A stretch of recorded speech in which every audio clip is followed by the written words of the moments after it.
Hey, Firestarters! Okay, so this video is the intro video to the kickoff of what I think is the most fundamental engine or sphere that I talk about here on this channel as part of what I call the vital sphere framework. And if you have no idea what I'm talking about, then it would probably be best if you first checked out this video. The link will also be in the description. But overarchingly, just so you understand what I'm getting at, there are three spheres that power three different aspects of what I call engines of the human being. And those engines are the physical engine, the mental engine, and the energy engine. This video exists to introduce the energy engine, and we will be working it out through one facet of the vital sphere framework, which I call quantum energy management.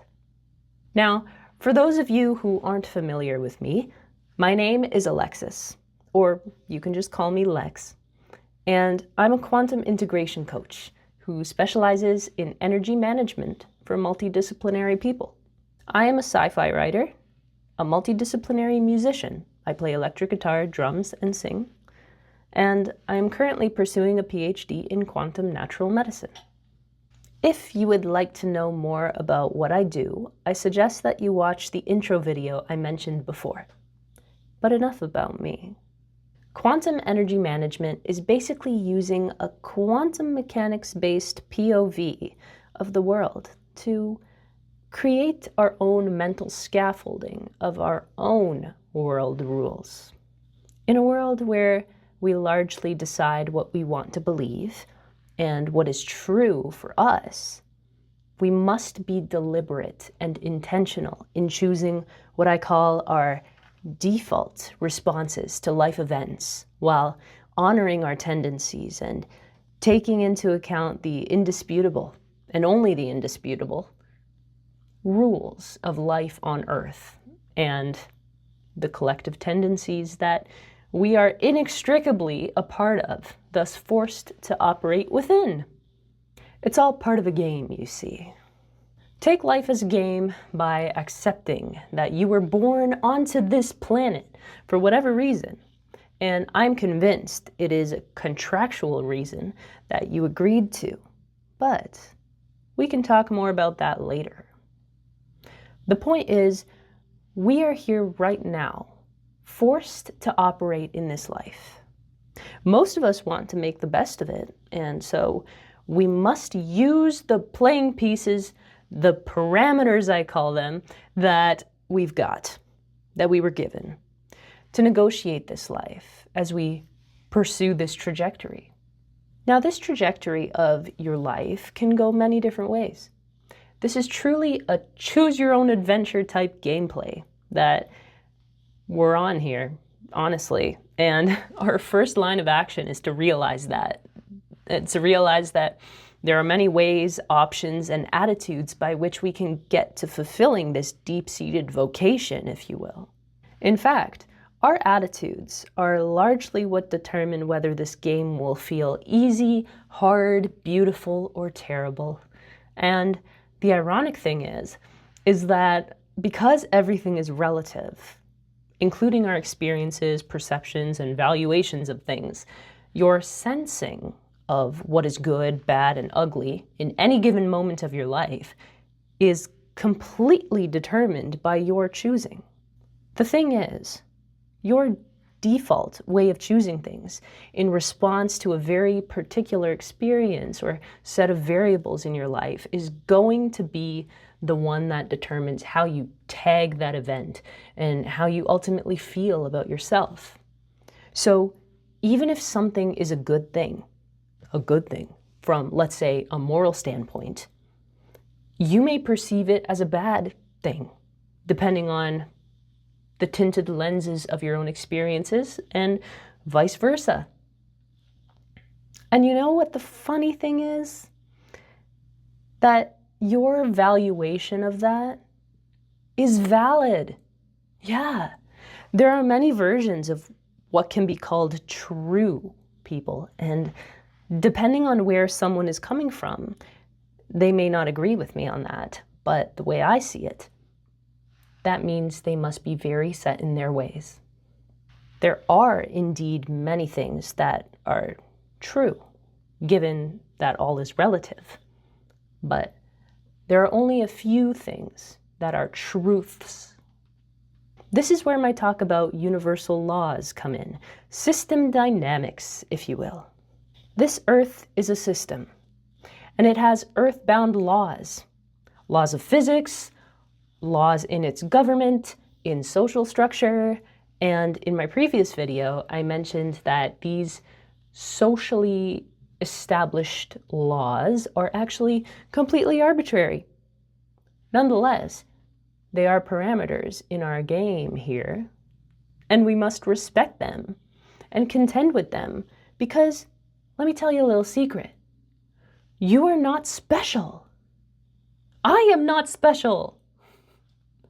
The universe does not play favorites.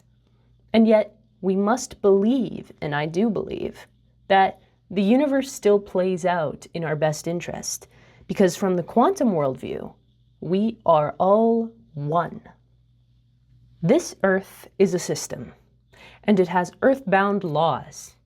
Laws of physics, laws in its government, in social structure, and in my previous video, I mentioned that these socially established laws are actually completely arbitrary. From that standpoint, whatever happens to us is completely impersonal. And I credit that knowledge to Carolyn Myss.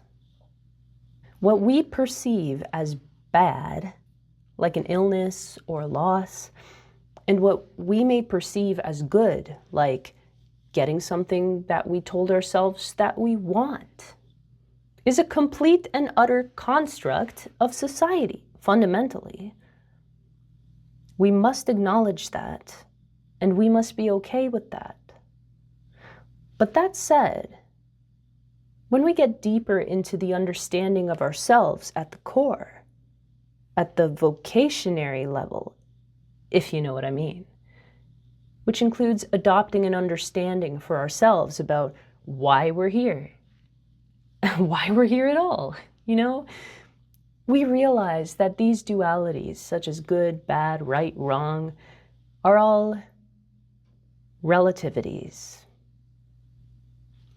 I think we'd be pretty dumb to believe that the brilliant synergy that not just this universe that Earth is in, but the entire cosmos with all its universes, this synergy that it has proven itself to be able to orchestrate, given the bazillion life forms and all their interactions for the past mind-boggling number of years it's been running this show, we'd be pretty dumb to believe that it does not have a higher level organization that considers all of itself, which includes us, as one overarching unit that perpetually changes to evolve itself.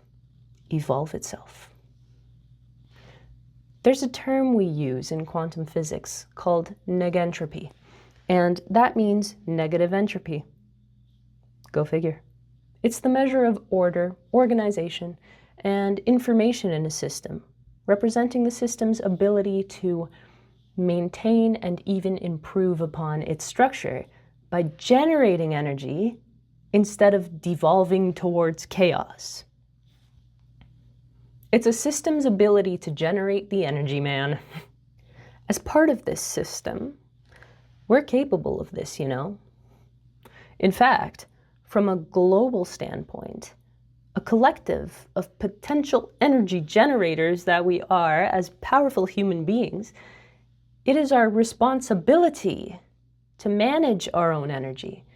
And so from that standpoint, your independent ability to generate energy for yourself, first and foremost, no matter what apparent earth rules you have to twist to make yourself feel dang good about yourself, as you should, it is in your best interest to do just that. At first, it may feel like you're bullshitting yourself. I have most certainly felt that way. But then I taught myself how to not feel that way.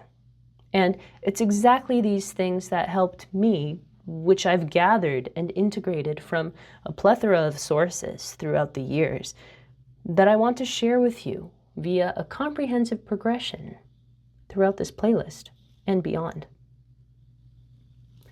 So for the last segment of this video, just to give you a taste, let's list what topics we're talking about here, shall we? We're going to talk about human energy anatomy, but a synergized perspective. So taking into account ancient wisdom from different parts of the world, yes, but all those things and more as we can understand them today with quantum physics as a language of sorts. We're gonna unravel more precise definitions of awareness and consciousness, for our own practical purposes at least. We're gonna talk about morphic fields and resonance, and what that means for you. We're gonna talk about the fractal nature of things, which I've already hinted at in the multidisciplinary skills development sphere. And we're gonna dig a friggin' crater into the essentials of the concept I call system dynamics, sharing with you the sub-concepts I've devised within it that allows us to better understand the nature of things. Namely, these sub-concepts are construct and potentiality, actuality, and reality. So with all that said, don't be scared. Although I could have done this intro video in like 10 other different ways, I really just wanted to lay out the bricks. Even if you find yourself staring at that pile of bricks and wondering what the hell they're made of. Well, I'm aware that these concepts will only be useful to you if I present them in a way that directly relates to solving the energy management challenges in your life. And so I will commit to that.